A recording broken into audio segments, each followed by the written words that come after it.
كان سامي يبحث منذ أشهر عن منزل هادئ بعيد عن الضوضاء. حياة المدينة خنقته، والازدحام والتوتر جعلاه يحلم بمكان يستطيع أن يبدأ فيه من جديد.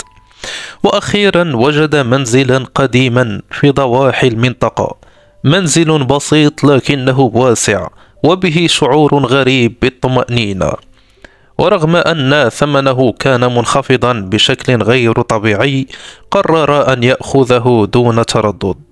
في أول ليلة له داخل المنزل نام مبكرا بعد يوم طويل من الترتيب، لكن عندما استيقظ في الصباح لاحظ شيئا لم يفهمه. الكرسي الذي وضعه قرب النافذة أصبح بجوار الباب، والرف الذي كان في الزاوية اليسرى أصبح في الجهة اليمنى. ظن أن التعب جعله ينسى أماكن الأشياء فلم يهتم. في الليلة الثانية حدث الأمر نفسه، لكن هذه المرة التغيير كان أوضح.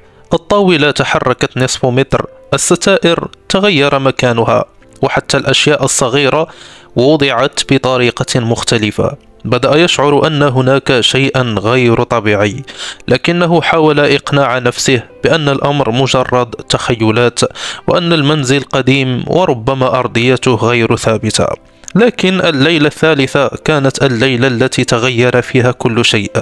استيقظ سامي في منتصف الليل بسبب صوت خفيف قادم من الصالة، صوت أشبه بما يحدث عندما يسحب أثاث على الأرض.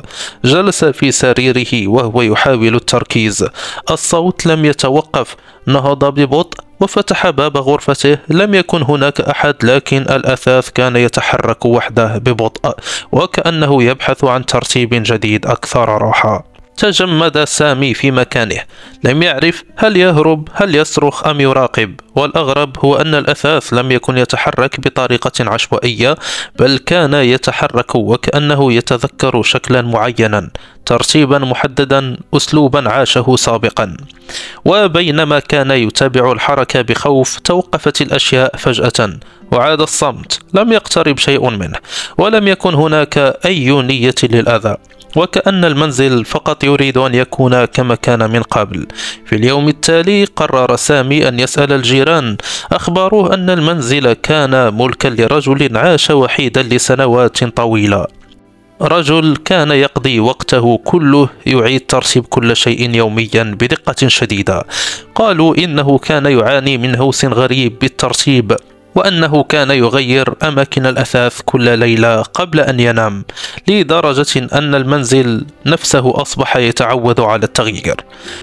عندما توفي الرجل ظل المنزل على عادته، وكأنه يحتفظ بذاكرة طريقة الترتيب التي عاش بها صاحبه الأخير.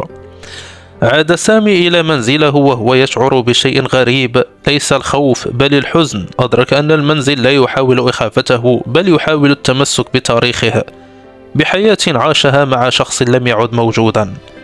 ومنذ تلك الليلة لم يعد سامي يمانع التغييرات الليلية. كان يستيقظ فيجد الأثاث أعيد ترتيبه، لكنه يبتسم، فالمنزل ليس مسكونا لكنه فقط يتذكر. وفي بعض الليالي عندما يجلس سامي وحيدا، يشعر أن هناك من يساعده على ترتيب حياته هو أيضا.